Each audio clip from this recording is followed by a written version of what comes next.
ನಮಸ್ಕಾರ. ಇವತ್ತಿನ ಮಾತುಕತೆಗೆ ಸ್ವಾಗತ. ನಾನು ಶರ್ಮಿತಾ ಶೆಟ್ಟಿ.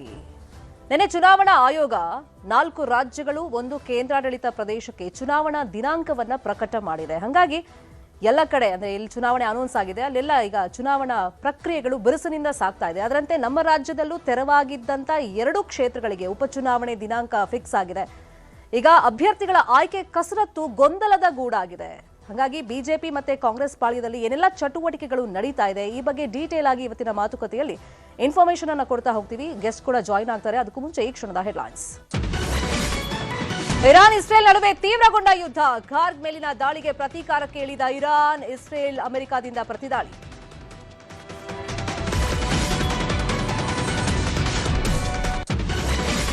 ಹೋಟೆಲ್ಗಳಿಗೆ ಗ್ಯಾಸ್ ಆಘಾತ. ಬೀದಿ ಬದಿ ವ್ಯಾಪಾರಸ್ಥರಿಗೆ ಸಂಕಷ್ಟ. ದೊಡ್ಡ ಹೋಟೆಲ್ಗಳಲ್ಲಿ ಮೆನು ಕಟ್. ಹಾಸ್ಟೆಲ್ಗಳಿಗೂ ತಟ್ಟಿದ ಎಲ್ಪಿಜಿ ಹೊಡೆತ. ಪಂಚರಾಜ್ಯಗಳಲ್ಲಿ ಎಲೆಕ್ಷನ್ ತಯಾರಿ. ರಾಜ್ಯದಲ್ಲಿ 2 ಕ್ಷೇತ್ರಗಳಿಗೆ ಬೈ ಎಲೆಕ್ಷನ್. ದಾವಣಗೆರೆ ದಕ್ಷಿಣ, ಬಾಗಲಕೋಟೆಯಲ್ಲಿ ಟಿಕೆಟ್ ಫೈಟ್.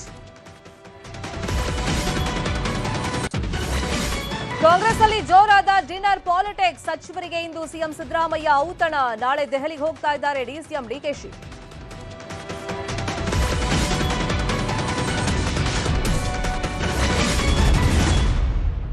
ಬಾಗಲಕೋಟೆ ಗೆಲ್ಲೋದ್ಯಾರು? ದಾವಣಗೆರೆ ದಕ್ಷಿಣ ಲೆಕ್ಕಾಚಾರ ಹೆಂಗಿದೆ? 2 ಕ್ಷೇತ್ರವನ್ನ ಉಳಿಸಿಕೊಳ್ಳೋದಕ್ಕೆ ಕೈ ಕಸರತ್ತು. ದೋಸ್ತಿಯಿಂದ ಭಾರಿ ರಣತಂತ್ರ. ಯಾರಿಗೆ ಟಿಕೆಟ್, ಏನು ಮಾನದಂಡ, ಹೇಗಿದೆ ಬೈ ಎಲೆಕ್ಷನ್ ಅಖಾಡ? ಇದು ಬೈ ಎಲೆಕ್ಷನ್ ಸಮರದ ಸ್ಟೋರಿ.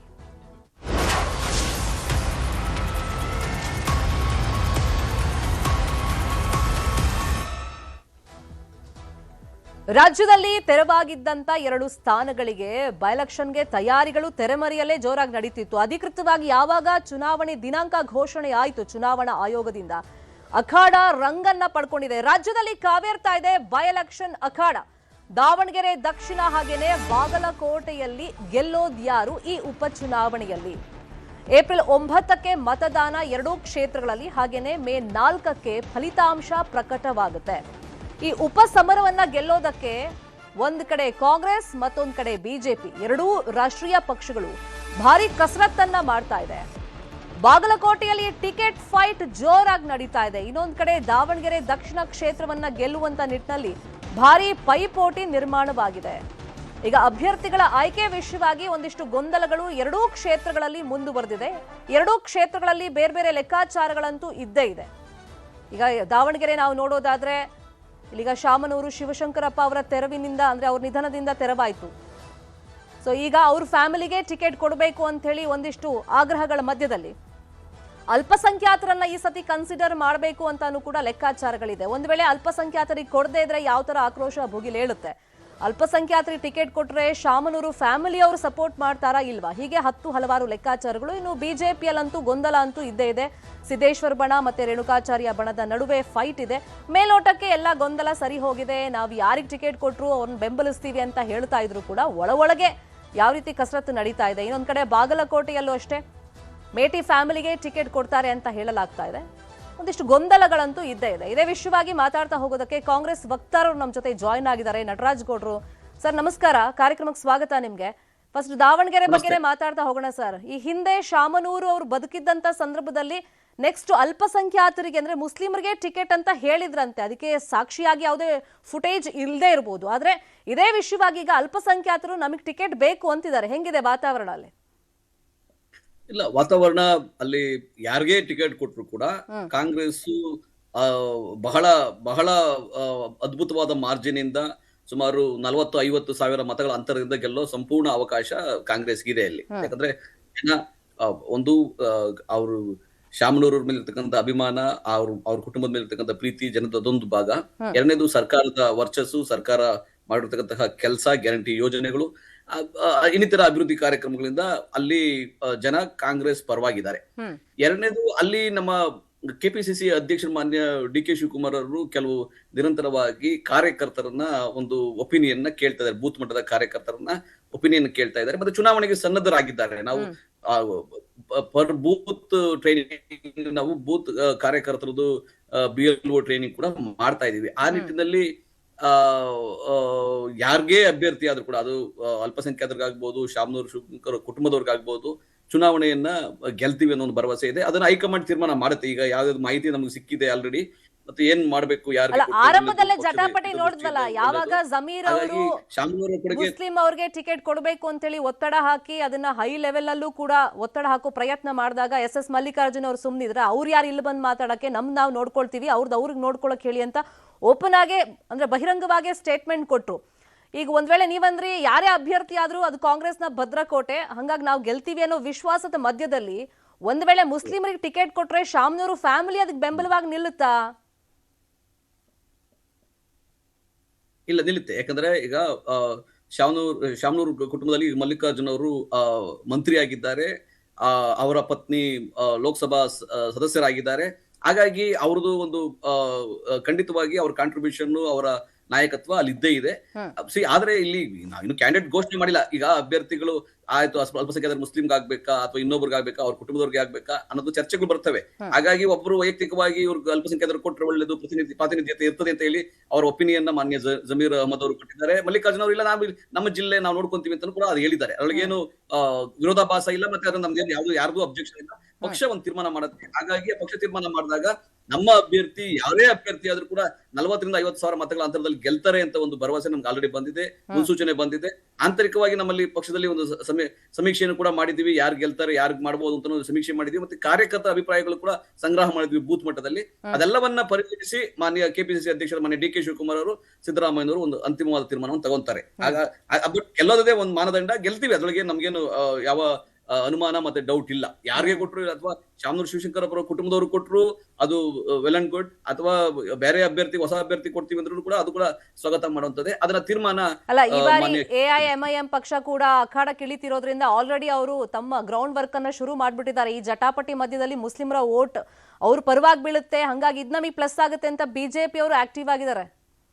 ಇಲ್ಲ, ಈಗ ಎಐಎಂಐಎಂ ಬಿಜೆಪಿಯ ಬಿ ಟೀಮ್ ಅವ್ರು ಎಲ್ಲೆಲ್ಲಿ ಓಟ್ಗಳನ್ನ ಕಟ್ ಮಾಡಿಸ್ಲಿಕ್ಕೆ ಅಂತ ಪ್ರಯತ್ನ ಮಾಡ್ತಾರೆ. ಅದು ಸಾಧ್ಯ ಆಗಲ್ಲ. ಕರ್ನಾಟಕದದ್ದು ಸಫಲತೆ ಆಗೋದಿಲ್ಲ. ಅದು ಬೇರೆ ಬೇರೆ ಕಡೆ ಪ್ರಯತ್ನ ಮಾಡ್ಬೋದು, ವೆಸ್ಟ್ ಬೆಂಗಾಲ್ ಪ್ರಯತ್ನ ಮಾಡ್ಬೋದು, ಅಥವಾ ಮಹಾರಾಷ್ಟ್ರದಲ್ಲಿ ಮಾಡಿದ್ರು. ಈ ತರ ಎಲ್ಲ ಪ್ರಯತ್ನಗಳು ಬೇರೆ ಬೇರೆ ಕಡೆ ಮಾಡ್ತಾರೆ. ಆದ್ರೆ ಕರ್ನಾಟಕದ ಮಟ್ಟಿಗೆ ಸಂಪೂರ್ಣವಾಗಿ ಕಾಂಗ್ರೆಸ್ ಪರವಾಗಿ ಜನ ಇದ್ದಾರೆ.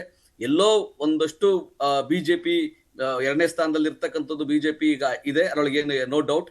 ಆದ್ರೆ ಬಿಜೆಪಿನಲ್ಲಿ ನಾಯಕತ್ವದ ಕೊರತೆ ಇದೆ. ಬಿಜೆಪಿನಲ್ಲಿ ಯಾರ ಮುಂದಾಳತ್ವದಲ್ಲಿ ಚುನಾವಣೆಗೆ ಹೋಗ್ತಾರೆ, ಅಲ್ಲಿನ ಅಭ್ಯರ್ಥಿ ಸ್ಥಳೀಯ ಅಭ್ಯರ್ಥಿ ಅದು ಸರಿ, ಆದ್ರೆ ರಾಜ್ಯ ಮಟ್ಟದಲ್ಲಿ ಯಾರು ಅವ್ರ ನಾಯಕ, ಯಾರು ವಿಜೇಂದ್ರನ ಅಕ್ಸೆಪ್ಟ್ ಮಾಡ್ತಾ ಇಲ್ಲ. ಅವರ ಓನ್ ನಾಯಕರುಗಳೇ ಬಿಜೆಪಿ ವಿಜೇಂದ್ರನ ಅಕ್ಸೆಪ್ಟ್ ಮಾಡ್ತಾ ಇಲ್ಲ, ತಿರಸ್ಕಾರ ಮಾಡ್ತಾ ಇದ್ದಾರೆ, ಬದಲಾವಣೆಯನ್ನು ಬಯಸಿದ್ದಾರೆ.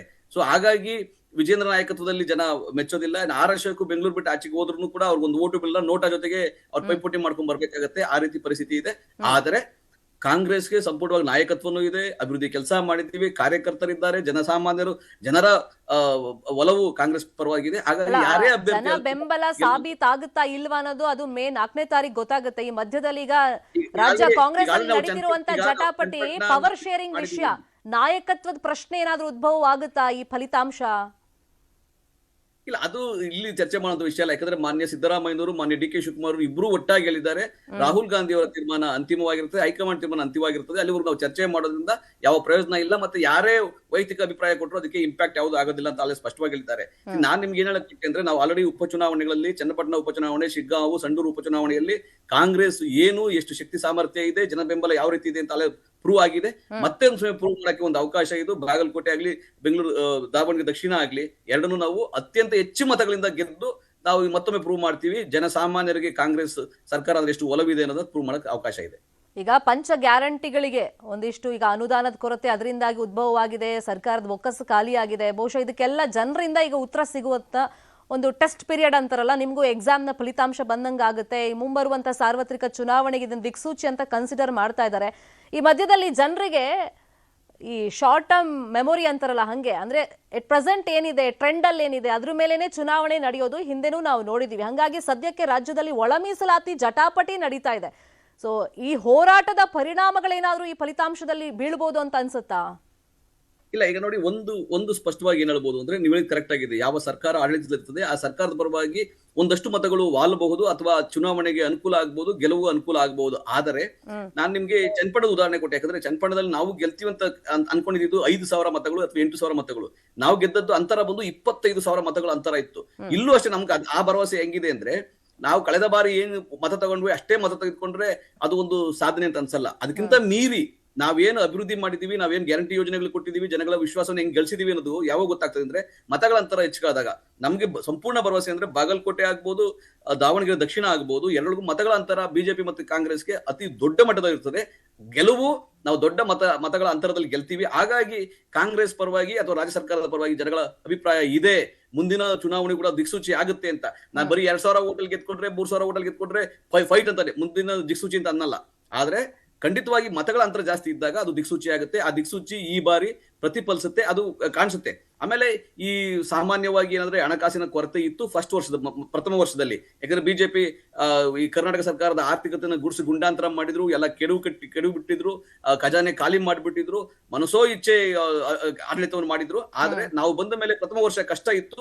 ಅವಾಗ ಶಾಸಕರಿಗೆ ಅಸಮಾಧಾನ ಇತ್ತು, ಎಲ್ಲೋ ನಮ್ಗೆ ಹಣ ಕೊಡ್ತಾ ಇಲ್ಲ, ಅಭಿವೃದ್ಧಿಗೆ ಹಣ ಕೊಡ್ತಾ ಇಲ್ಲ ಅಂತ. ಬಟ್ ಕಳೆದ 2 ಬಜೆಟ್ ಅಲ್ಲಿ ಮಾನ್ಯ ಸಿದ್ದರಾಮಯ್ಯವರು ಭರಪೂರ ಜನಗಳಿಗೆ ಅನುದಾನವನ್ನು ಕೊಟ್ಟಿದ್ದಾರೆ. ಅದು ಬಿಜೆಪಿ, ಜೆಡಿಎಸ್, ಕಾಂಗ್ರೆಸ್ ಎಲ್ಲಾ ಶಾಸಕರಿಗೂ ಅನುದಾನವನ್ನು ಕೊಟ್ಟಿದ್ದಾರೆ. ಹಾಗಾಗಿ ಅಭಿವೃದ್ಧಿ ಕಾರ್ಯಕ್ರಮಗಳು ಕೂಡ ನಡೆದಿದ್ದಾವೆ.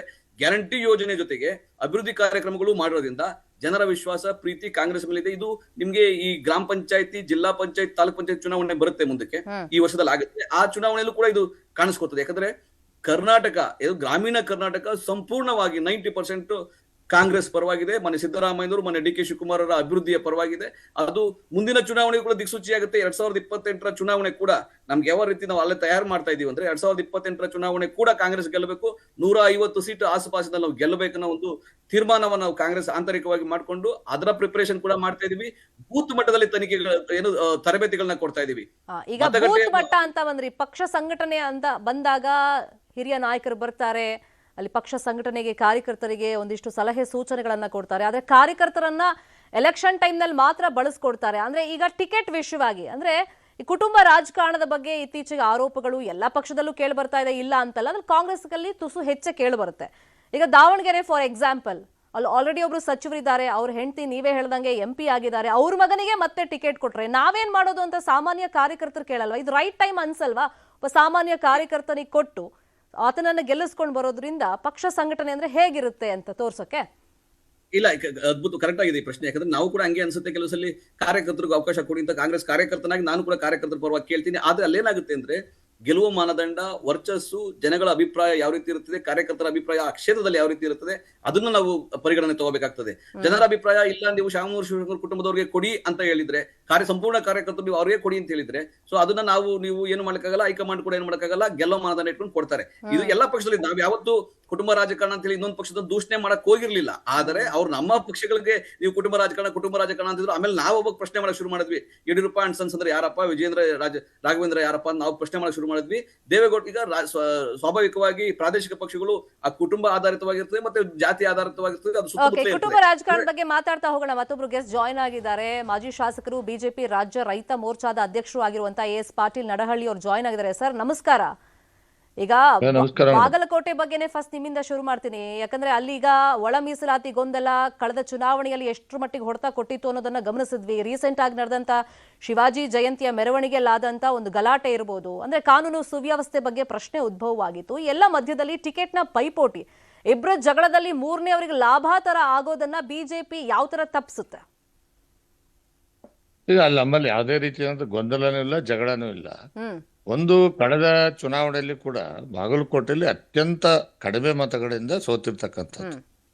ಅಲ್ಲಿ ನಮ್ಮ ಪಕ್ಷದ ಅಭ್ಯರ್ಥಿ ಸಮರ್ಥವಾಗಿ ಚುನಾವಣೆಗಳನ್ನ ಕಳೆದ ಅನೇಕ ವರ್ಷಗಳಿಂದ ಎದುರಿಸ್ಕೊಂಡು ಬಂದಿದ್ದಾರೆ. ಮತ್ತು ಅದು ಬಿಜೆಪಿಯ ಒಂದು ಗಟ್ಟಿ ಕ್ಷೇತ್ರ. ಅದು ಲಾಸ್ಟ್ ಟೈಮು ಕೆಲವು ಸಣ್ಣ ಪುಟ್ಟ ಗೊಂದಲಗಳಿಂದಾಗಿ ಅಲ್ಲಿ ಚುನಾವಣೆಯಲ್ಲಿ ಸೋತಿರೋದು ಬಿಟ್ರೆ ಅಲ್ಲಿ ಕಾಂಗ್ರೆಸ್ ಗೆಲ್ಲಿಕ್ ಸಾಧ್ಯನೇ ಇಲ್ಲ. ಮತ್ತೆ ಈ ಸಾರಿ ಬಹಳ ಅತಿ ಹೆಚ್ಚಿನ ಮತಗಳ ಅಂತರದಿಂದ ನಾವು ಬಾಗಲಕೋಟೆಯಿಂದ ಗೆಲ್ತೇವೆ, ಅದ್ರಲ್ಲಿ 2 ಮಾತು ಇಲ್ವೇ ಇಲ್ಲ. ಯಾಕಂದ್ರೆ ನಮ್ಗೆ ಬಾಗಲಕೋಟೆ ಮತ್ತು ದಾವಣಗೆರೆ ಈಗಾಗಲೇ ಕರ್ನಾಟಕ ರಾಜ್ಯದ ಜನ ಮಾನಸಿಕವಾಗಿ ಸಿದ್ಧರಾಗಿದ್ದಾರೆ ಕಾಂಗ್ರೆಸ್ ಪಕ್ಷವನ್ನ ಸೋಲಿಸೋದಕ್ಕೆ. ಮತ್ತು ಕಾಂಗ್ರೆಸ್ಸಿನ ದುರಾಡಳಿತವನ್ನ 3 ವರ್ಷದಿಂದ ನೋಡಿದ್ದಾರೆ. ಮತ್ತು ಹೇಗೂ Siddaramaiah is out going chief minister ಅಂತ ವಿಶ್ವಾಸ ಏನೋ ನಿಮ್ಮಲ್ಲಿದೆ. ಬಟ್ ಕಳೆದ ಉಪಚುನಾವಣೆ ಗಮನಿಸಿದ್ವಿ ನಾವು, ಏನಾಗಿತ್ತು ಶಿಗ್ಗಾವಿ, ಚನ್ನಪಟ್ಟಣ, ಸಂಡೂರಲ್ಲಿ ಮಾಜಿ ಮುಖ್ಯಮಂತ್ರಿಗಳ ಮಕ್ಕಳನ್ನ ನಿಲ್ಸಿದ್ರು ಕೂಡ ಗೆಲ್ಲಿಸ್ಕೊಂಡ್ ಬರಕ್ ಆಗಿಲ್ಲ. ಈಗ ನಿಮ್ಗೆ ಗೊತ್ತಿದೆ, ಸಹಜವಾಗಿ ಉಪಚುನಾವಣೆಗಳಲ್ಲಿ ಅಧಿಕಾರದಲ್ಲಿರ್ತಕ್ಕಂಥ ಕಾಂಗ್ರೆಸ್ ಪಕ್ಷ ಹಣಬಲ, ತೋಳ್ಬಲ ಆಮೇಲೆ ಇಡೀ ಆಡಳಿತ ಯಂತ್ರವನ್ನ ಬಳಸ್ಕೊಂಡು ನಿಮ್ಗೆ ಗೊತ್ತಾ, ನಿಮ್ಮ ಒಂದು ಸಂಡೂರು ಚುನಾವಣೆ ಗೆಲ್ಲೋದಕ್ಕೆ ಸುಮಾರು ಒಂದು 100 ಕೋಟಿಗಿಂತಲೂ ಹೆಚ್ಚು ಕಾಂಗ್ರೆಸ್ ಪಕ್ಷ ಖರ್ಚು ಮಾಡಿರ್ತಕ್ಕಂಥ. ಹ್ಮ್ ಅದೇ ರೀತಿ ಹಾವೇರಿಯಲ್ಲಿ ಕೂಡ ಹ್ಮ್ ಈಗ ಅವರು ಲೂಟಿ ಹೊಡೆದಿರ್ತಕ್ಕಂಥ ಹಣನ ಖರ್ಚು ಮಾಡಿ ಹ್ಮ್ ಆಮೇಲೆ ಸಂಪೂರ್ಣ ಆಡಳಿತ ಯಂತ್ರವನ್ನ ದುರುಪಯೋಗ ಪಡಿಸ್ಕೊಂಡು ಚುನಾವಣೆಯನ್ನು ಗೆದ್ದಿದ್ದಾರೆ. ಸಹಜವಾಗಿ ಈಗಷ್ಟೇ ಅಲ್ಲ, ಹಿಂದೆ ನೋಡಿ ನೀವು ಬೇಕಿದ್ರೆ ಕಾಂಗ್ರೆಸ್ ಯಾವ ಯಾವ ಸಂದರ್ಭದಲ್ಲಿ ಏನು ಆಡಳಿತದಲ್ಲಿದೆ ಅವರು ಉಪಚುನಾವಣೆಗಳು ಗೆದ್ದಿರ್ಬೋದು, ಆದ್ರೆ ಜನರಲ್ ಚುನಾವಣೆಯಲ್ಲಿ ಸಂಪೂರ್ಣವಾಗಿ ಸೋತಾಗಿದ್ದಾರೆ. ಹ್ಮ್ ಹೇಗಂದ್ರೆ ಇದು ಈ ಹಿಂದೆ ಭಾರತೀಯ ಜನತಾ ಪಕ್ಷ ಅಧಿಕಾರದಲ್ಲಿದ್ದಂಥ ಸಂದರ್ಭದಲ್ಲೂ ಕೂಡ ಉಪಚುನಾವಣೆಗಳ 1 ವರ್ಷದ ಹಿಂದೆ ನಡೆದಿರ್ತಕ್ಕಂಥ ಉಪಚುನಾವಣೆ, ಉದಾಹರಣೆಗೆ ನಮ್ದು ಸಿಂದಗಿ ಚುನಾವಣೆಯಲ್ಲಿ 35,000 ಲೀಡಿಂದ ಗೆದ್ದಿದ್ವಿ. ಹ್ಮ್ ಜನರಲ್ ಚುನಾವಣೆಯಲ್ಲಿ ಸೋತ್ವಿ. ಜನ ಆಯಾ ಸಂದರ್ಭದಲ್ಲಿ ಆಯಾ ಸ್ಥಳೀಯವಾಗಿರ್ತಕ್ಕಂಥ ಆ ಸಂದರ್ಭದ ಸಮಸ್ಯೆಗಳಿಗೆ ಅನುಗುಣವಾಗಿ ವೋಟ್ ಹಾಕ್ತಾರೆ. ಬಟ್ ಈ ಸಂದರ್ಭ ಏನಿದೆ ಅಂದ್ರೆ ಕರ್ನಾಟಕದಲ್ಲಿ ಅತ್ಯಂತ ಭಾರತೀಯ ಜನತಾ ಪಕ್ಷ ಪೂರಕವಾಗಿದೆ. ಕಾಂಗ್ರೆಸ್ಗೆ ಜನ ಇವತ್ತು ತಿರಸ್ಕಾರವನ್ನ ಮಾಡೋದಕ್ಕೆ ಎಲ್ಲ ರೀತಿಯ ಮಾನಸಿಕ ಸಿದ್ಧತೆಯನ್ನು ಮಾಡ್ಕೊಂಡಿದ್ದಾರೆ. ಯಾಕಂದ್ರೆ ಇವರು ಕುರ್ಚಿ ಜಗಳ ಪ್ರತಿನಿತ್ಯ ನೋಡ್ತಾ ಇದ್ದಾರೆ. ಮತ್ತು ಬಜೆಟ್ ಅಲ್ಲಿ ಸಾಲ ಮಾಡೋದ್ ಬಿಟ್ರೆ ಬೇರೆ ಏನು ಸಿದ್ದರಾಮಯ್ಯ ಮಾಡಲಿಲ್ಲ. ಒಂದು ರೋಡ್ಗೆ ಒಂದು ಪುಟ್ಟಿ ಮಣ್ಣು ಹಾಕಿಲ್ಲ. ಸೊ ಈ ಹಳ್ಳಿಗಳಲ್ಲಿ ಕೂಡ ಇವತ್ತು ರೈತರಿಗೆ ಯಾವುದೇ ರೀತಿಯಾದಂಥ ಸಹಾಯ ಮಾಡಲಿಲ್ಲ. ಆಮೇಲೆ ದೀನದಲಿತರಿಗೆ, SC ST ಜನಾಂಗಕ್ಕೆ ಏನು ಬಜೆಟ್ ಅಲ್ಲಿ ಅನುದಾನ ಇತ್ತು ಆ ಅನುದಾನನೂ ಕೂಡ ಸಂಪೂರ್ಣವಾಗಿ ಲೂಟಿ ಹೊಡೆದಿದ್ದಾರೆ. ಉದಾಹರಣೆಗೆ ನೀವು ವಾಲ್ಮೀಕಿ ಹಗರಣ ಇರ್ಬೋದು, ಅದೇ ರೀತಿ ಎಲ್ಲಾ ನಿಗಮಗಳು ಏನು SC ST ಬಿಜೆಪಿ ಅವರು ಹಗರಣಗಳೇನೋ ಸುಮಾರು ಸಿಕ್ಕಿತ್ತು, ಆರೋಪಗಳು ಸಿಕ್ಕಿತ್ತು, ಅದನ್ನ ಸಮರ್ಥವಾಗಿ ಎಷ್ಟು ಮಟ್ಟಿಗೆ ನಿಭಾಯಿಸಿ ಹೋರಾಟದ ರೂಪಾದಿ ಕೊಟ್ರಿ, ಅದನ್ನ ಯಶಸ್ವಿಯಾಗಿ ದಡ ಮುಟ್ಟಿಸಿದ್ರಿ ಅನ್ನೋದು ಕೂಡ ನಾವು ನೋಡಿದೀವಿ ಸರ್. ಇಲ್ಲಿ ಒಗ್ಗಟ್ಟಿನ ಕೊರತೆ ಅನ್ನೋದು ಬಿಜೆಪಿಗೆ ಎದ್ದು ಕಾಣಿಸ್ತಾ ಇದೆ. ದಾವಣಗೆರೆಯಲ್ಲೇ ನಾವು ನೋಡ್ತಾ ಇದೀವಿ, ಸಿದ್ದೇಶ್ವರ ಬಣ ವರ್ಸಸ್ ರೇಣುಕಾಚಾರ್ಯ ಬಣ. ಅಲ್ಲಲ್ಲ ನೋಡಿ ಮೇಡಮ್, ಏನಾಗ್ತದೆ ನೋಡಿ, ಒಂದ್ ನಿಮಿಷ. ನಾವು ನಿಮ್ಮನ್ನ ಮೆಚ್ಚಿಸುವಷ್ಟರ ಮಟ್ಟಿಗೆ, ನಿಮಗ್ ಸಮಾಧಾನ ಪಡಿಸುವಂತ ಮಟ್ಟಿಗೆ ನಮ್ಮ ಹೋರಾಟಗಳು ನಿಮ್ಗ ಆಗಿಲ್ಲ ಅಂತ ಅನಿಸ್ಬೋದು. ಅಲ್ಲ, ಇಂಪ್ಯಾಕ್ಟ್ ಕಣ್ಣಿಗೆ ಕಾಣಿಸ್ಬೇಕಲ್ಲ ಸರ್. ಮಾಧ್ಯಮದಲ್ಲಿ ಬರದೇ ಇರ್ಲಿ, ಹೋಗ್ಲಿ, ನೀವ್ ಹೇಳ್ದಂಗೆ ಮಾಧ್ಯಮದವ್ರು ಗುರುತಿಸಿಲ್ಲ ಅಂತ ಜನ ಗುರುತಿಸ್ಬೇಕಲ್ಲ ನಿಮ್ ಹೋರಾಟ. ಒಂದೇ ನಿಮಿಷ. ಮೂಡ ಹಗರಣದಲ್ಲಿ ಮುಖ್ಯಮಂತ್ರಿಗಳೇ 14 ಸೈಟ್ಗಳನ್ನ ತಗೊಂಡು ಸಿಗಾಕೊಂಡ್ರು. ಆಮೇಲೆ ಅವರೇ ವಾಪಸ್ ಕೊಟ್ರ. ಮೊದ್ಲು ಏನ್ ಹೇಳಿದ್ರು, 62 ಕೋಟಿ ಕೊಡ್ಬೇಕು ಅಂದ್ರೆ ಕೊಡ್ತೀನಿ, ಇಲ್ಲಾಂದ್ರೆ ಹೆಂಗ್ ಕೊಡೋದು ನನ್ನ ಸೈಟ್ ಅಂದ್ರು. ಆದ್ರೆ ನಮ್ ಭಾವಮೈದ ಕೊಟ್ಟಿದ್ದು ಅದು 62 ಏನು, ಇವತ್ತು 14 ಸೈಟಿಗೆ 62 ಕೋಟಿ ರೂಪಾಯಿ ಆಗ್ತದೆ, ಕೊಡ್ಲಿ ಸರ್ಕಾರ ಅಂದ್ರು. ಅವರೇ ಮುಖ್ಯಮಂತ್ರಿ ಇದ್ರು ಅಲ್ವಾ, ಸರ್ಕಾರ ಯಾರ್ದು, ಅವ್ರದೇ ಇತ್ತು. ಅವಾಗ ತಪ್ಪಿನ ಅರಿವಾಗಿ ಅವ್ರೇನ್ ಮಾಡಿದ್ರು, ಅವರು ಧರ್ಮಪತ್ನಿ ಮುಖಾಂತರ 14 ಸೈಟ್ ಅನ್ನು ವಾಪಸ್ ಕೊಟ್ರು. ಅಂದ್ರೆ ತಪ್ಪಲ್ವಾ ಅದು? ಅವ್ರು ತಗೊಂಡಿದ್ದು ಸಿದ್ಧ ಆಯ್ತು ತಾನೆ. ಆಮೇಲೆ 2ನೇ ವಾಲ್ಮೀಕಿ ಹಗರಣದಲ್ಲಿ ಇವತ್ತು ಸಿಗಾಕೊಂಡು ಮಂತ್ರಿ ರಾಜೀನಾಮೆ ಕೊಡ್ಲಿಲ್ವಾ? ಇವತ್ತು ತಿಮ್ಮಾಪುರ್ ಅವರು, ಅದೇ ಜಿಲ್ಲೆಯವರು, ಇವತ್ತು ನೋಡಿ ಸಾವಿರಾರು ಕೋಟಿ ಇವತ್ತು ಅಬಕಾರಿ ಹಗರಣ ಇದೆ. ಆಮೇಲೆ ಹಳ್ಳಿಗಳಲ್ಲಿ ಸರಾಯಿ ಕುಡಿಸಿ ಇವರು ಹೆಂಡತಿ ಕೈಗೆ 200 ರೂಪಾಯಿ ಕೊಟ್ಟು ಗಂಡನಿಂದ ಸರಾಯಿ ಅಂಗಡಿ ಮುಖಾಂತರ 4,000 ರೂಪಾಯಿ ವಸೂಲಿ ಮಾಡ್ತಕ್ಕಂಥದ್ದು ಇವತ್ತು ಬಟ್ ಬಯಲಾಗಿರ್ತಕ್ಕಂಥದ್ದು. ಅಲ್ಲ, ಪಂಚ ಗ್ಯಾರಂಟಿಗಳು ಜನರ ಮನಸ್ಸಲ್ಲಿ ಎಷ್ಟಿದೆ ಅದಕ್ಕೆ ಜನನೇ ಉತ್ತರ ಕೊಡ್ತಾರೆ ಸರ್. ಈಗ ನಿಮ್ ಪಕ್ಷದ ಬಗ್ಗೆ ಹೇಳಿ, ದಾವಣಗೆರೆಯಲ್ಲಿ ಇರುವಂತ ಭಿನ್ನಮತದ ಬಗ್ಗೆ ಹೇಳಿ, ಅದನ್ನ ಯಾವಾಗ ಶಮನಗೊಳಿಸ್ತೀರಾ? ಮೇಲ್ನೋಟಕ್ಕೆ ಈಗ ವಿನಯ್ ಕುಮಾರ್ ಟಿಕೆಟ್ ಕೊಡ್ತಾರೆ, ಸ್ವಾಭಿಮಾನಿ ಬಳಗದಿಂದ ಕರ್ಕೊಂಡ್ ಬರ್ತಾರೆ ಅಂತ ಅಂದಾಗ ಆಕ್ಟಿವ್ ಆಗ್ತಾರಲ್ಲ ನಿಮ್ಮ ಬಿಜೆಪಿ ಅವರು. ಭಾರತೀಯ ಜನತಾ ಪಕ್ಷದಲ್ಲಿ ಯಾವುದೇ ರೀತಿಯಾದಂತ ಭಿನ್ನಮತ ಇಲ್ಲ. ನಾವು ಒಗ್ಗಟ್ಟಾಗಿ ನರೇಂದ್ರ ಮೋದಿಜಿಯವರ ನಾಯಕತ್ವದಲ್ಲಿ ಇಡೀ ದೇಶದಲ್ಲಿ ನಡೆಯುವಂತ ಎಲ್ಲಾ ರಾಜ್ಯಗಳ ಉಪಚುನಾವಣೆಗಳನ್ನು ಗೆಲ್ತೇವೆ. NDA ಮೈತ್ರಿಕೂಟ, ಕೆಲವು ರಾಜ್ಯಗಳಲ್ಲಿ NDA ಮೈತ್ರಿಕೂಟ, ಕೆಲವು ರಾಜ್ಯಗಳಲ್ಲಿ ನಮ್ಮ ಸ್ವಂತ ಶಕ್ತಿ ಮೇಲೆ ನಾವು ಅಧಿಕಾರಕ್ಕೆ ಬಂದೇ ಬರ್ತೇವೆ. ಮತ್ತು 2 ಉಪಚುನಾವಣೆಗಳು 100 ನೆನಪಿದೆ ಅಲ್ವಾ, ಕಳೆದ ಲೋಕಸಭೆ ಚುನಾವಣೆಯ ರಿಸಲ್ಟ್ ಅನ್ನ, ಪರ್ಟಿಕ್ಯುಲರ್ ದಾವಣಗೆರೆ ರಿಸಲ್ಟ್ ಅನ್ನ ಅಮಿತ್ ಶಾ ಪ್ರಸ್ತಾಪ ಮಾಡಿ ಬೈದಿದ್ರು. ಅವರು ಇನ್ನೇನ್ 4 ದಿನದಲ್ಲಿ ರಾಜೀನಾಮೆ ಕೊಡ್ತಾರೆ ಅಂತಿದ್ರು. ಈಗ ಬೈ ಎಲೆಕ್ಷನ್ ಬಂದ್ಬಿಡ್ತಲ್ಲ, 9ನೇ ತಾರೀಕಿನ ತನಕ ಮುಂದುವರಿಸ್ತಾರೆ ಅಷ್ಟೇ. ಬಾಳಂದ್ರೆ ಈ 4 ರಾಜ್ಯಗಳ ಚುನಾವಣೆ ಅನೌನ್ಸ್ ಆಗ್ಬಿಡುತ್ತಲ್ಲ, ಈಗ ಚುನಾವಣೆ ಮುಗಿಯವರೆಗೆ ಮಾತಾಡ್ತೀನಿ. ನಟರಾಜ್ ಗೌಡ್ರೆ, ಈಗ ನಿಮ್ ಪಕ್ಷದ ಮೇಲೆಲ್ಲ ಆರೋಪ ಮಾಡಿದ್ರು, ಕೋಟಿ ಸುರಿತಾರೆ. ಅಂದ್ರೆ ಉಪಚುನಾವಣೆ ಅಂತಂದ್ರೆ ಯಾವ ಪಕ್ಷ ಆಡಳಿತದಲ್ಲಿರುತ್ತೆ, ಸೊ ಅವರೇ ಎಲೆಕ್ಟ್ ಆಗೋದು ಸಹಜ, ಇಲ್ಲ ಅಂತಲ್ಲ. ಬಟ್ ಇಲ್ಲಿ ಅಕ್ರಮವಾಗಿ ಚುನಾವಣೆ ನಡೆಯುತ್ತೆ, ಕೋಟಿ ಸುರಿತಾರೆ. ಜೊತೆಗೆ ಪವರ್ ಶೇರಿಂಗ್ ವಿಷಯನೂ ಅವ್ರು ಪ್ರಸ್ತಾಪ ಮಾಡಿದ್ರು. ಈಗ ಒಂದು ವಾಸ್ತವ ಏನ್ ಗೊತ್ತಾ ಶ್ರಮಿತಾ ಅವರೇ, ಹಣ ಇಲ್ಲದೆ ಚುನಾವಣೆಗಳಾಗಲ್ಲ. ಕಾಂಗ್ರೆಸ್ನ ಅಭ್ಯರ್ಥಿಗಳು ಎಷ್ಟು ಖರ್ಚು ಮಾಡ್ತಾರೋ ಅವ್ರ ಶಕ್ತಿ ಸಾಮರ್ಥ್ಯ, ಪಕ್ಷ ಎಷ್ಟು ಖರ್ಚು ಮಾಡುತ್ತೋ ಅವ್ರ ಶಕ್ತಿ ಸಾಮರ್ಥ್ಯ. ಇಡೀ ದೇಶದಲ್ಲಿ ಕಾಂಗ್ರೆಸ್ ಅಲ್ಲಿ ಅಕೌಂಟ್ ಅಲ್ಲಿ ಇರ್ತಕ್ಕಂಥದ್ದು ಆಸ್ತಿ ಇರ್ತಕ್ಕಂಥದ್ದು 750 ಕೋಟಿ, ಬಿಜೆಪಿ ಅಕೌಂಟ್ ಅಲ್ಲಿ ಇರ್ತಕ್ಕಂಥದ್ದು 10,500 ಕೋಟಿ 10,500 ಕೋಟಿ, the richest party in India. ಆಯ್ತಾ? ಅವ್ರ ಖರ್ಚು ನೀವು ನೋಡ್ಬಿಟ್ರೆ ಪ್ರತಿ ವರ್ಷ 3,000 ಕೋಟಿ 4,000 ಕೋಟಿ ಅವ್ರು ಖರ್ಚು ಮಾಡ್ತಾ ಇರ್ತಕ್ಕಂಥದ್ದು, ಅವ್ರಿಗೆ ದೇಣಿಗೆ ಬರ್ತಾ ಇರ್ತಕ್ಕಂಥದ್ದು ಸಾವಿರಾರು ಕೋಟಿ. ಇಡೀ ದೇಶದ ಎಲ್ಲಾ ರಾಜಕೀಯ ಪಕ್ಷಗಳು ಒಂದು ಭಾಗ ಆದ್ರೆ ಬಿಜೆಪಿಗೆ 3 ಭಾಗ ದುಡ್ಡು, ಅಂದ್ರೆ 75% ಅವ್ರಿಗೆ ಬರುತ್ತೆ. ಅಂದ್ರೆ ಅವ್ರು ಬಡವರಲ್ಲ, ಅತ್ಯಂತ ದೊಡ್ಡ 7 ಸ್ಟಾರ್ ಹೋಟೆಲ್ ತರ ಅವ್ರ ಕಚೇರಿಗಳು. ಆದ್ರೆ ನಾನು ಅದನ್ನ ಚುನಾವಣೆಗೆ ಹೋಗಲ್ಲ. ಅವ್ರೇನು ಕಲ್ ಕೊಟ್ಟು ಅಥವಾ ನಮಸ್ಕಾರ ಮಾಡಿ ಚುನಾವಣೆಗಳಲ್ಲ. ಅತ್ಯಂತ ಭ್ರಷ್ಟತೆಯನ್ನ ಈ ದೇಶಕ್ಕೆ ತೆಗೆದುಕೊಂಡು ಬಂದಿರೋದೇ ಬಿಜೆಪಿ. ಕರ್ನಾಟಕದಲ್ಲಿ ಅತ್ಯಂತ ಭ್ರಷ್ಟತೆಯನ್ನು ತಗೊಂಡ್ಬಂದಿದ್ದು ಬಿಜೆಪಿ. ಯಾಕಂದ್ರೆ ಆಪರೇಷನ್ ಕಮಲ ಕುದುರೆ ವ್ಯಾಪಾರ ಮಾಡ್ಬೇಕಾದ್ರೆ ದುಡ್ಡು ಕೊಟ್ರ ನೀವು ನೋಡಿದ್ವಲ್ಲ, 10 ಕೋಟಿ 20 ಕೋಟಿ ಅಧಿಕಾರ, ಮಂತ್ರಿಗಿರಿ, ಆಮಿಷ, ಅಯ್ಯೋ ಒಂದ ಎರಡ. ಸೊ ಆ ತರ ಭ್ರಷ್ಟಾಚಾರದ ಬಗ್ಗೆ, ಹಣದ ಬಗ್ಗೆ ಮಾತಾಡಕ್ಕೆ ಬಿಜೆಪಿಗೆ ಯಾವ ನೈತಿಕತೆ ಇವತ್ತು ಉಳಿಸ್ಕೊಂಡಿಲ್ಲ. ಮೌಲ್ಯಗಳಿಲ್ಲ. ಮೌಲ್ಯಗಳು, ಬಿಜೆಪಿಯ ಮೌಲ್ಯಗಳಂದ್ರೆ ಭ್ರಷ್ಟಾಚಾರ, ಹಣ ಲೂಟಿ, ಅವ್ಯವಹಾರ, ಅನಾಚಾರ, ಅತ್ಯಾಚಾರ ಹೇಳೋದಕ್ಕೆ ಆಗೋದಿಲ್ಲ. ಆದ್ರೆ ಕಾಂಗ್ರೆಸ್ ವಿಷಯದಲ್ಲಿ ಆಗಿ ಬಂದಾಗ ನೋಡಿ, ಅವರು ಸಿದ್ದರಾಮಯ್ಯನವ್ರನ್ನ ಉಲ್ಲೇಖ ಮಾಡೋದು 4 ದಿನದಲ್ಲಿ ಔಟ್ ಗೋಯಿಂಗ್ ಅಂತ. ಅದು ನನಗೆ ಗೊತ್ತಿಲ್ಲ ಯಾರ್ಯಾರು ಇವರಲ್ಲಿ ಜ್ಯೋತಿಷಿ ಆಗಿದ್ದಾರೆ. ಇಲ್ಲಿ ನಮ್ಮ ಅಶೋಕ್ ಅವರು ಕೂಡ ಅದನ್ನ 2 ವರ್ಷದಿಂದ ಹೇಳ್ತಾನೆ ಇದ್ದಾರೆ. 2 ಇಯರ್ಸ್ ಇಂದ ಆರ್ ಅಶೋಕ್ ಅವರು ಎವರಿ ಡೇ ಭಜನೆ ಮಾಡೋದು ಅದೊಂದೇ, ಹೋಗ್ತಾರೆ ಅಂತ. ನನಗೆ ಗೊತ್ತಿಲ್ಲ ಅದು. ಆದ್ರೆ ನಮ್ಮ ಹೈಕಮಾಂಡ್ ತೀರ್ಮಾನ ಮಾಡ್ತಾ ಆ ರೀತಿ ಆಗುತ್ತೆ. ಎರಡನೇದು, ಮೊನ್ನೆ ಸಿದ್ದರಾಮಯ್ಯನವರು ಭ್ರಷ್ಟಾಚಾರದ ಮೇಲೆ ಹೋರಾಟ ಮಾಡಿದಾಗ ಸಿದ್ದರಾಮಯ್ಯನವ್ರ ಮೇಲೆ ನಾವು ಪಾದಯಾತ್ರೆ ಮಾಡಿದ್ವಿ ಅಂತ. ಮಾನ್ಯ ಸಿದ್ದರಾಮಯ್ಯನವರ ಕುಟುಂಬದವ್ರದ್ದು ನೊಂದು ಆ 14 ಸೀಟನ್ನ ಕೊಟ್ಟಿದ್ದಾರೆ. ಇಲ್ಲದ ಕೇಸ್ ಅಂತ ಮಾಡಿ ಇಡಿನ ಎಂಟ್ರಿ ಮಾಡಿಸಿ ಅತ್ಯಂತ ಮಾನಸಿಕ ಚಿತ್ರಹಿಂಸೆಯನ್ನ ಬಿಜೆಪಿ ಕೊಡ್ಲಿಕ್ಕೆ ಸಂಚು ಮಾಡಿತ್ತು ಮನೆ ಸಿದ್ದರಾಮಯ್ಯನವರ ಕುಟುಂಬದ ಮೇಲೆ. ಆ ಸಂಚು ಬಯಲಾಗಿ ಇವತ್ತು ಲೋಕಾಯುಕ್ತ ರಿಪೋರ್ಟ್ ಏನ್ ಬಂದಿದೆ, ಅದನ್ನ ಸೈಟ್ ಕೊಟ್ಟಿದ್ದಾರಲ್ಲ, ಕಾನೂನುಬದ್ಧ ವಾಪಸ್ ಪಡ್ಕೊಂತಾರೆ. ಶ್ರೀಮತಿ ಸಿದ್ದರಾಮಯ್ಯನವರು ಅವ್ರು ಕಾನೂನುಬದ್ಧವಾಗಿ ಆ ಸೈಟ್ ಅನ್ನ ಪಡ್ಕೋಬೇಕಾದ್ರೆ ಹೋರಾಟ ಮಾಡಿ ಪಡ್ಕೊಂತಾರೆ. ಅದರೊಳಗೇನು ಇದಿಲ್ಲ, ಬಿಜೆಪಿದೇನು ಇದಿಲ್ಲ. ಬಿಜೆಪಿ ಸಂಚುಕೋರರಾಗಿದ್ರು. ಅವರು ಸಿದ್ದರಾಮಯ್ಯನವರು ಸಿಗಿಸ್ಲಿಕ್ಕೆ, ಅವ್ರ ಕುಟುಂಬದವರು ಸಿಗಿಸ್ಲಿಕ್ಕೆ ಪ್ರಯತ್ನ ಮಾಡಿದ್ರು, ಅದು ವಿಫಲ ಆಗಿದೆ. ಹಾಗಾಗಿ ಮತ್ತೆ ಅವರು ಅದನ್ನೇನಾದ್ರು ಈ ಪ್ರಕರಣವನ್ನೇ ಮತ್ತೆ ಎತ್ಕೊಂಡ್ರೆ ಅವರ ಬಣ್ಣ ಬಯಲಾಗುತ್ತೆ ರಾಜ್ಯಕ್ಕೆ. ಇವರು ಬಿಜೆಪಿ ಎಂತಹ ಬೆತ್ತಲಾಗಿದ್ದಾರೆ ಜನಗಳ ಮುಂದೆ ಅಂದ್ರೆ ಇವ್ರಿಗೆ ಚೀಮಾರಿ ಆಗ್ತಾರೆ ಜನ. ಈ ಚುನಾವಣೆಯಲ್ಲಿ ನೋಡಿ, ಈ ಚುನಾವಣೆಯಲ್ಲಿ ನಾನು ನಿಮ್ಗೆ ಹೇಳ್ದೆ, 2,000 ಮತಗಳಿಂದ ನಾವು ಗೆದ್ರೆ ಗೆಲುವಲ್ಲ ನಮ್ದು. ಮುಂದಿನ 28 ಚುನಾವಣೆಯ ಫಲಿತಾಂಶ ಅದು ದಿಕ್ಸೂಚಿ ಆಗಲ್ಲ. ನಾವು 2 ಕ್ಷೇತ್ರಗಳಲ್ಲಿ, ಬಾಗಲಕೋಟೆ, ದಾವಣಗೆರೆ ದಕ್ಷಿಣದಲ್ಲಿ ಕಡಿಮೆ ಅಂದ್ರೆ 40,000-50,000 ಮತಗಳ ಅಂತರದಲ್ಲಿ ಗೆಲ್ತೀವಿ. ಯಾಕಂದ್ರೆ ಗ್ಯಾರಂಟಿ ಯೋಜನೆಗಳು ಜನರ ಜೀವನದ ಗುಣಮಟ್ಟವನ್ನ ಬದಲಾವಣೆ ಮಾಡಿದೆ. ಕೇಂದ್ರ ಸರ್ಕಾರದ ಒಂದೇ ಒಂದು ಯೋಜನೆ, ಈ ತರ ಒಂದೇ ಒಂದು ಯೋಜನೆ ಇಲ್ಲಿವರೆಗೂ ಇಲ್ಲ. ಇನ್ನು ಇದ್ದಂತಹ ನರೇಗಾ ಉದ್ಯೋಗ ಖಾತ್ರಿ ಯೋಜನೆಯನ್ನು ಕೂಡ ಡೈಲ್ಯೂಟ್ ಮಾಡಿ ಜನಗಳಿಗೆ ತೊಂದರೆ ಕೊಟ್ಟು ರಾಜ್ಯದ ಏನು ಟ್ಯಾಕ್ಸ್ ತಗೊಳ್ತಕ್ಕಂತಹ ಕೇಂದ್ರ ಸರ್ಕಾರ ನಮ್ಗೆ ವಾಪಸ್ ಟ್ಯಾಕ್ಸ್ ನ ಒಂದು ಯೋಜನೆ ಮುಖಾಂತರ ಕೊಡ್ತಾ ಇದ್ರು ಮನಮೋಹನ್ ಸಿಂಗ್.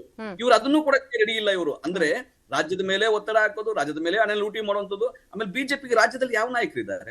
ಯಾರು? 15 ಜನ ಮುಖ್ಯಮಂತ್ರಿಗಳ ಆಗುವಂತ ಅರ್ಹತೆ ಇರ್ತಕ್ಕಂಥ 15 ಜನ ನಾನು ಹೇಳಬಲ್ಲೆ. ನಿಮ್ಗೆ ಸತೀಶ್ ಜಾರಕಿಹೊಳಿ, ಈಶ್ವರ್ ಖಂಡ್ರೆ, HK ಪಾಟೀಲ್, MB ಪಾಟೀಲ್ ಇಂದ ಹಿಡಿದು ರಾಮಲಿಂಗ ರೆಡ್ಡಿ, ಕೃಷ್ಣ ಬೈರೇಗೌಡ, ದಿನೇಶ್ ಗುಂಡೂರಾವ್, ಈ ಡಾಕ್ಟರ್ G ಪರಮೇಶ್ವರ್ ಆದಿಯಾಗಿ 15 ಜನ ಮುಖ್ಯಮಂತ್ರಿ ಮಾಡ್ಲಿಕ್ಕೆ, DK ಶಿವಕುಮಾರ್ ಆದಿಯಾಗಿ 15 ಜನ ಮುಖ್ಯಮಂತ್ರಿ ಆಗ್ಲಿಕ್ಕೆ ಅರ್ಹತೆ, ಸಾಮರ್ಥ್ಯ ಇದೆ. ಬಿಜೆಪಿ ಇದ್ದಾರೆ. ಫಸ್ಟ್ ಟೈಮ್ MLA ರಾಜ್ಯಾಧ್ಯಕ್ಷ ಮಾಡ್ಕೊಂಡು ಅವ್ರನ್ನು ಕಾಲೆಳ್ಕೊಂಡು, ಅವ್ರಿಗೂ RSS ಅವರಿಂದ ಏನ್ ದಿನ ಬೆಳಗಾದ್ರೆ ಕಾಟ ಪಾಪ ವಿಜಯೇಂದ್ರ ಅವ್ರಿಗೆ, ಅವ್ರನ್ನ ಕೆಲಸ ಮಾಡಕ್ಕೂ ಬಿಡೋದಿಲ್ಲ. ಅವ್ರ ಅಪ್ಪಂಗೂ ಹಂಗೆ ಕಾಟ ಕೊಟ್ಟರು, ಪಾಪ ಕಣ್ಣೀರ್ ಹಾಕ್ಸಿ ಮುಖ್ಯಮಂತ್ರಿಯಿಂದ ಕಿತ್ತಾಕ್ಸಿದ್ರು. ಇವತ್ತು ಕೂಡ ವಿಜಯೇಂದ್ರ ಹಂಗೆ ಕಾಟ ಕೊಡ್ತಿದ್ದಾರೆ. ಕೆಲಸ ಮಾಡ್ಲಿಕ್ಕೆ ಅವ್ರು ತೀರ್ಮಾನ ಮಾಡಲ್ಲ. ಇಲ್ಲಿ ರಾಜ್ಯಸಭಾ ಚುನಾವಣೆ ಬರುತ್ತೆ, ಆ ಆಯ್ಕೆ ಮಾಡ್ಲಿಕ್ಕೆ. ಈಗ ನಿಮ್ ವಿಶ್ವಾಸ ನಟರಾಜ್ ಗೌಡ್ರೆ, ಈಗ ನಿಮ್ದೇ ಶಾಸಕರಿದ್ದು, ಹಂಗಾಗಿ ಮತ್ತೆ ನಿಮ್ ಪಕ್ಷದವರೇ ಆಯ್ಕೆ ಆಗಿ ಬರ್ತಾರೆ ಅನ್ನೋ ವಿಶ್ವಾಸ ನಿಮ್ಮಲ್ಲಿದೆ ಹಂಗಾದ್ರೆ? ಖಂಡಿತವಾಗಿ ನಾವೇ ಆಯ್ಕೆ ಆಗ್ತೀವಿ. ಒಂದು ಕಡಿಮೆ ಅಂತರದಲ್ಲ. ನಾವು ಮುಂಚೆ ಏನ್ ತಗೊಂಡಿದ್ವಿ 2023 ಚುನಾವಣೆಯಲ್ಲಿ ಏನ್ ತಗೊಂಡಿದ್ವಿ, ಅದಕ್ಕಿಂತ 3 ಪಟ್ಟು ಅಂತರದ ಮತಗಳನ್ನು ತೆಗೆದುಕೊಂಡು ನಾನು ಅತ್ಯಂತ ಬಹಳ ಮತಗಳ ಅಂತರದಿಂದ ಗೆಲ್ತೀವಿ ಅನ್ನೋ ನನ್ನ ಭರವಸೆ ನಮ್ ಸಂಪೂರ್ಣ ಇದೆ. ಅದರ ದಿಕ್ಸೂಚಿ 2020 ಚುನಾವಣೆ ಆಗ್ತದೆ. 2028ರಲ್ಲೂ ಕಾಂಗ್ರೆಸ್ ಅಧಿಕಾರ ಬರುತ್ತೆ. ಮಾನ್ಯ ಸಿದ್ದರಾಮಯ್ಯನವರು ಒಂದ್ ಮಾತು ಹೇಳಿದ್ದಾರೆ, ನಾನು ನಿವೃತ್ತಿ ಆಗಲ್ಲ, ಸಾಯೋವರೆಗೂ ರಾಜಕಾರಣದಲ್ಲಿ ಇರ್ತೀನಿ ಅಂತ. ಅವ್ರು ಮುಖ್ಯಮಂತ್ರಿ 2028ಕ್ಕೆ ಯಾರಾಗ್ತಾರೆ, ಏನಾಗ್ತಾರೆ ಅದು ನಮ್ ಕಾಂಗ್ರೆಸ್ ಪಕ್ಷ ತೀರ್ಮಾನ ಮಾಡ್ತೀವಿ. 2028ರಲ್ಲೂ ಕಾಂಗ್ರೆಸ್ ಅಧಿಕಾರ. ನಿಮ್ ವಿಶ್ವಾಸ ನಿಮ್ದು. ಪಾಟೀಲ್ ನಡಹಳ್ಳಿ ಅವರೇ, ಈಗ ಅವ್ರು ಹೇಳ್ತಾ ಇದ್ರು ನಿಮ್ಮ ಪಕ್ಷದಲ್ಲಿ ಪ್ರಬಲ ನಾಯಕರೇ ಇಲ್ಲ, ಸಮರ್ಥ ನಾಯಕರೇ ಇಲ್ಲ, ಅಂದ್ರೆ ಫೇಸೇ ಇಲ್ಲ ಅಂತ ಅವ್ರು ಆರೋಪ ಮಾಡ್ತಾ ಇದಾರೆ. ಈಗ ನಟರಾಜೇಗೌಡರು ಅವರೆಲ್ಲ ಹಗಲುಗಲ್ಸ್ ಕಾಣ್ತಾ ಇದಾರೆ ಅಂತ ನನಗೆ ಅನಿಸ್ತದೆ. ಯಾಕಂದ್ರೆ ಹೋದ್ ಸಾರಿ ನಾವು ನಮ್ಮ ಕೆಲವು ತಪ್ಪುಗಳಿಂದ ಸೋತಿದ್ದೇವೆ, ಒಪ್ಕೊಳ್ತೀವಿ ನಾವು. ಆದ್ರೆ ಸೋತಿರ್ತಕ್ಕಂಥ ಎಲ್ಲಾ ಕ್ಷೇತ್ರಗಳನ್ನ ನೋಡಿ ನೀವು, ಬರೀ 3,000 4,000 ಓಟಲ್ಲಿ ಅವ್ರು ಸೋತಿರೋದು ಸುಮಾರು ಒಂದು 40-45 ಕ್ಷೇತ್ರಗಳಲ್ಲಿ.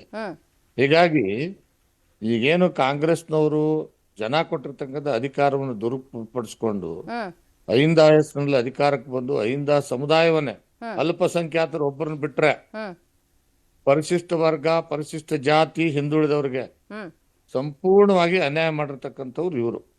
ಯಾಕಂದ್ರೆ ಎಲ್ಲಾ ನಿಗಮಗಳು ತಗೊಳ್ಳಿ, ಒಂದೇ ನಿಗಮಕ್ಕೂ ಇವರು ಅನುದಾನ ಕೊಟ್ಟಿಲ್ಲ. ಹಿಂದೆ ನಮ್ಮ ಬಿಜೆಪಿ ಸರ್ಕಾರ ಏನ್ ಕೊಟ್ಟಿತ್ತು ಅದ್ರದ್ದು ಅರ್ಧದಷ್ಟು ಕೂಡ ಅನುದಾನ ಕೊಟ್ಟಿಲ್ಲ. ಇವ್ರು ಹೇಳ್ತಾ ಇದ್ರು ಏನೋ ಗ್ಯಾರಂಟಿಯಿಂದ ಹೆಣ್ಮಕ್ಳು ಉದ್ಧಾರ ಆಗ್ಬಿಟ್ಟಾರೆ ಸಮಾಜದಲ್ಲಿ ಅಂತ. ಇವರು ಗ್ಯಾರಂಟಿನಲ್ಲಿ 5,000 ಕೋಟಿ ಲೂಟಿ ಹೊಡೆದು ಕಾಂಗ್ರೆಸ್ ಪಕ್ಷಕ್ಕೆ ATM ಆಗಿ ಕೆಲಸ ಮಾಡ್ತಾ ಇದ್ದಾರೆ. ಓಕೆ ನಮ್ಮ ಶಾಸಕ ಮಿತ್ರರು, ನಮ್ಮ ಶಾಸಕ ಮಿತ್ರರಾದಂತ ಮೋಹನ್ ನಮ್ಮ ತೆಂಗಿನಕಾಯಿ ತೆಂಗಿನಕಾಯಿ ಮಹೇಶ್ ತೆಂಗಿನಕಾಯಿ ಇವರು ಅಸೆಂಬ್ಲಿಯಲ್ಲೇ ರೈಸ್ ಮಾಡಕ್ ಕೇಳಿದ್ರು, ಏನಪ್ಪಾ 5,000 ಕೋಟಿ ಎಲ್ಲೋಯ್ತು, ನೀವು ಗ್ಯಾರಂಟಿ ಹೆಣ್ಮಕ್ಳಿಗೆ ದುಡ್ಡು ಕೊಟ್ಟಿದೀವಿ ಅಂತ ಹೇಳಿ ಬೇರೆ ಕಡೆ ಡೈವರ್ಟ್ ಮಾಡಿದಿರಲ್ಲ ಅಂತ ಹೇಳಿ. ಓಕೆ, ನಿಮ್ ವಿಶ್ವಾಸ ಒಂದಿಷ್ಟು ಅಕ್ರಮಗಳು ನಡೆದಿದೆ, ಅದನ್ನ ಜನರ ಮುಂದೆ ಇಡ್ತೀವಿ ಅಂತ ಹೇಳ್ತಾ ಇದೀರಾ. ನಟರಾಜ್ ಗೌಡ್ರೆ, ಕೊನೆ ಅವಕಾಶ, ಕ್ವಿಕ್ ಆಗಿ ಹೇಳ್ಬಿಡಿ. ಯಾವ ಅಕ್ರಮನೂ ಇಲ್ಲ.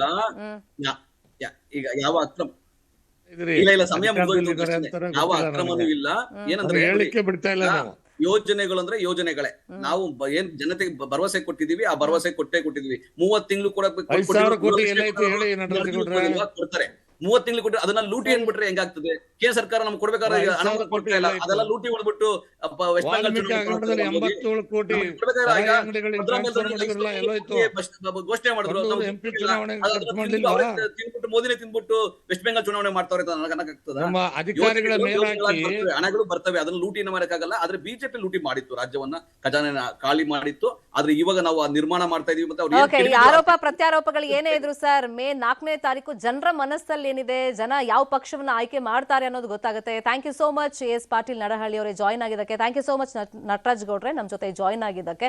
4ನೇ ತಾರೀಕು ರಿಸಲ್ಟ್ ಬರುತ್ತೆ. ಏಪ್ರಿಲ್ 9ಕ್ಕೆ ಮತದಾನ ಇದೆ 2 ಕ್ಷೇತ್ರಗಳಲ್ಲಿ, ದಾವಣಗೆರೆ ದಕ್ಷಿಣ ಮತ್ತೆ ಬಾಗಲಕೋಟೆ. ಯಾರೆಲ್ಲ ಅರ್ಹರಿದ್ದೀರಿ ದಯವಿಟ್ಟು ಹೋಗಿ ವೋಟ್ ಮಾಡಿ, ಆಮೇಲೆ ಮಾತಾಡೋಣ ನಾವು. ಮೇ 4ನೇ ತಾರೀಕು ರಿಸಲ್ಟ್ ಬರುತ್ತೆ. ಇದಾಗಿತ್ತು ಇವತ್ತಿನ ಮಾತುಕತೆ. ನೋಡ್ತಾರೆ ನ್ಯೂಸ್ 18 ಕನ್ನಡ. ಜಾಲ ನಮ್ಮದು, ಬಲ ನಮ್ಮದು.